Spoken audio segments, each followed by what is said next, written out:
8 வருஷத்துக்கு முன்னாடி நடந்ததா சொல்கிறாங்க சார். அவன் அப்போ ஐட்டங்கார கூட கிடையாதான். அன்றைக்கி வெறும் புறா வளர்க்குற பையனாக இருந்தவன் அதுலேருந்து அவன் வேறு லெவல் ஆகிட்டான்னு சொல்லுவாங்க சார். இன்றைக்கி ஏரியாவில் அவன் தான் சார் பெரிய கை.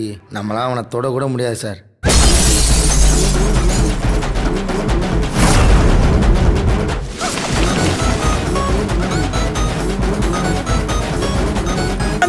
மொட்டை பையன் சார்.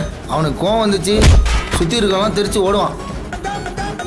ஏரியா ஜனங்களுக்கு மாறிய பிடிக்குமா? ஐயா சேட்டை பிடிச்ச பையன் சார். சும்மா ஜாலிக்காகலாம் இம்சை பண்ணுவான் சார்.